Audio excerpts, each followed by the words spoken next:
Welcome back to the Pathway to Prayer. Today we're in the Try It section of Psalm 88. And that raised an interesting question for me, like, how do I pray like this psalm when it doesn't really offer a solution?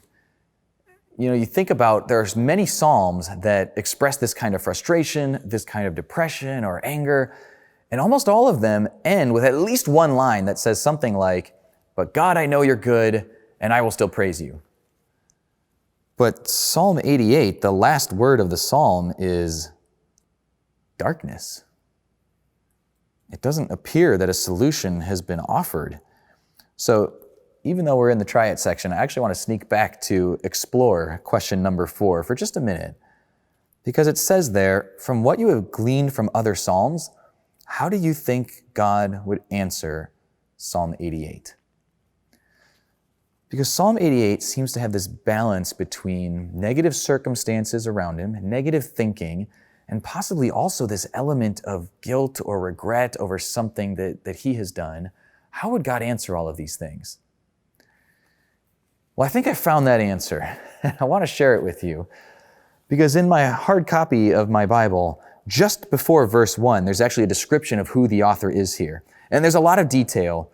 But this is actually not David. This is the only psalm we have from a man named Heman, which it looks like He-Man, but it's not the masters of the universe. It's actually a name that comes from the same root as the word amen, a word that means faithful.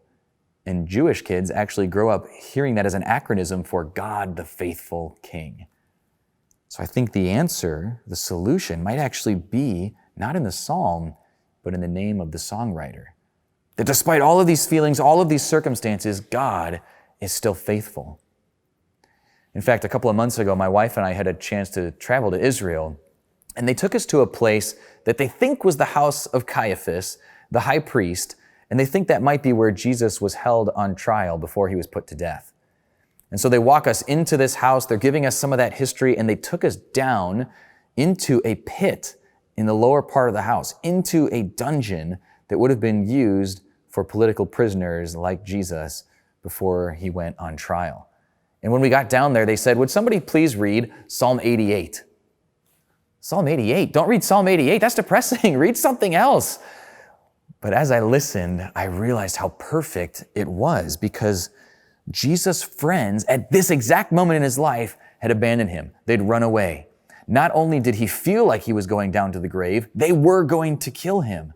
Not only did it seem like God's wrath was on him, he was about to take all of God's wrath against everything you or I have done, past, present, or future, so that we would have an opportunity for mercy and forgiveness through him. Then I look back at this psalm. It says things scattered all over the place, like, "My acquaintances are far from me. My loved ones and friends are far from me. Your wrath lies heavy upon me. I'm in the lowest pit. I draw near to the grave."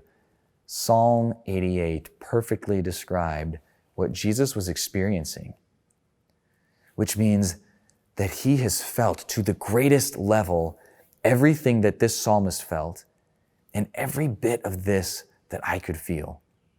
And Jesus overcame it.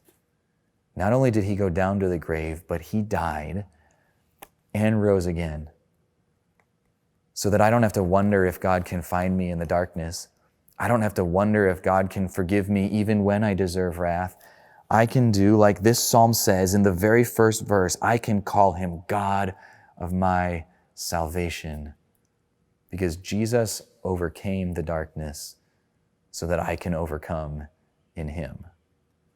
And so I'd actually just like to pray for you that way. And I'm going to pray the words right out of Try It, number 2, on page 45.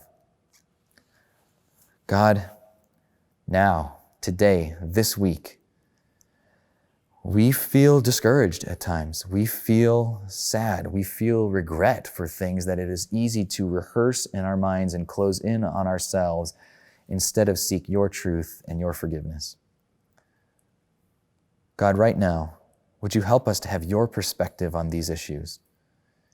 Would you reverse these things in our thoughts and our behavior and renew us through the forgiveness that comes through Jesus Christ?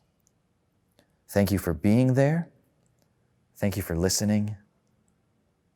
Amen.